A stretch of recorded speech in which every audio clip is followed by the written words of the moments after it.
credit to Iowa. You know, they made some big plays at the end there. You know, obviously our guys did not towards the end of the stretch. Just too many turnovers, too many just mental lapses when we needed to be, you know, we needed to step up there. So Iowa's a good team. Obviously Luka Garza's terrific, one of the best players in the country. And, you know, they just found a way to just make one or two bigger plays than us. Richard, what do you attribute all the turnovers to in those final 5 minutes? Well, no, you know, I think it snowballed a little bit. I think that we had a couple opportunities there where we could have made a play, and we just didn't seem like we wanted to tackle making that play. You know, and yeah, give Iowa their defense credit too. They got really good length. How much did their zone really, whether you're stagnant or what, just didn't attack it the way you wanted? Yeah, I mean, we knew where they'd play it, especially with Frederick out, and they've been doing that a lot when he's out. And you know, we just certainly. We just, towards the end, it seemed like we didn't want to make that big play. And we had a couple drives to the basket, turned it over. You know, so just got to look at it. But I thought that we were trying to attack it the way that we wanted to, but certainly that hurt us. Obviously, with the sellout crowd, you're playing rival Iowa. I mean, this was a big game. Do you feel like at the end that the guys were pressing just a little bit with the situation? No, I think it was, you know, it was a moment where there were some big plays that needed to be made, and it just didn't seem like we made them. Richard, what was the mood after this one? Yeah, I think there's some devastation. So, you know, and it's good. You got to hate losing, but you know, tomorrow we get back to work. You know, still got 6 regular season games. You know, back in our building again on Wednesday. So, you want them to hate it. You know, I mean, it stings.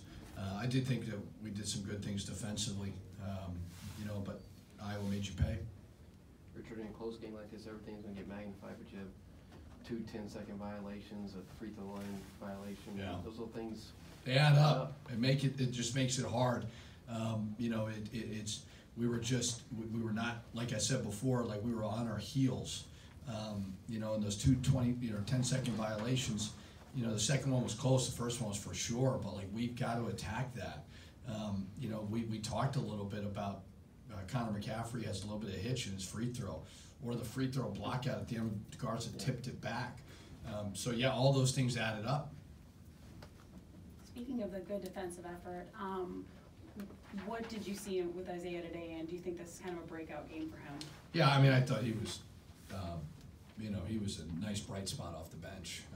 He's got length, you know, and they try to throw it into Garza so much, and I did think he was disrupting them. So he did a really good job. And, you know, Alihan obviously made a couple of crucial turnovers at the end, but I thought that he did some good things as well. You know, so Isaiah was definitely a very bright spot off the bench. I mean, he had 3 blocked shots, had some good rebounds, and was really disruptive on the ball. Went into Alihan on Garza early. I'm sorry? Went into Alihan on. It was transition. So what happened, we didn't start him on him, but what they'll do is if you go to try to offensive rebound, and he'll outrun, you know, the other big's got to guard him. So no, that was not the plan. You're in a situation where you have 6 games left. I mean, there's still opportunities there. I mean, is that what you try to tell them that? Yeah, it's not we move on. You know, we're disappointed that we lost. You hate to lose at home, but you got Indiana coming on Wednesday. Nobody's feeling sorry for anybody. And the beauty of this league is there's so many good opportunities in front of you.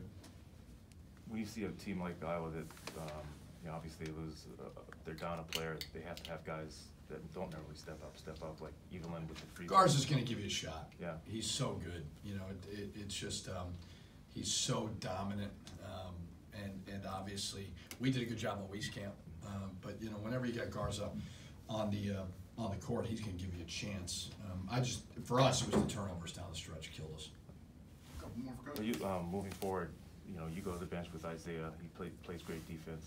You kind of need maybe somebody off the bench scoring-wise, maybe when a starter doesn't have his best game? Or? Just need everybody. You know, I don't think it's bench, starters, whatever. You know, I think that we just need everybody offensively and defensively connected at all times. You know, I don't want to play guys major minutes. I want to be able to be fresh and go to that bench and give guys opportunities. You know, so we just got to continue to develop that. Daniel misses the front end of that one-on-one. Do you say anything to him about? Yeah, of course. I mean, it's a tough moment to be in, right? And, you know, I'm sure he's kicking himself. But, you know, you tell them that wasn't you. I mean, you know, it's a tough moment to be in. There's other things that contributed to that. There's never just one thing, you know, and although he's disappointed, he did a lot of really good things as well. You know, so you can't beat yourself up. Any competitor, any basketball player, any sport, you put yourself out there, you're gonna be put in a tough position. So Dan's carried us, you know, so he can't beat himself up. Richard, to hold a team averaging 79 to 58 points, is that one of the more disappointing aspects of this, that you did have that kind of defensive performance? I was more disappointed in the composure down the stretch. You know, the turnovers, the foul at the end of a, you know, shot clock where we had them. You know, that was where I was disappointed. We just didn't want to go win that game, and we needed to. Last one, Chris. With the sellout, do you think people realize that, you know, how big of a game this was, and moving forward that you need these home games? Yeah, it was a pretty big game, you know, and I thought the crowd was really good, and I hope it's really, really good on Wednesday. Appreciative of anyone that comes to these games, you know, and buys a ticket, spends their hard-earned money. I'm always appreciative of whoever comes. So grateful for everybody today. Thank you. Thanks.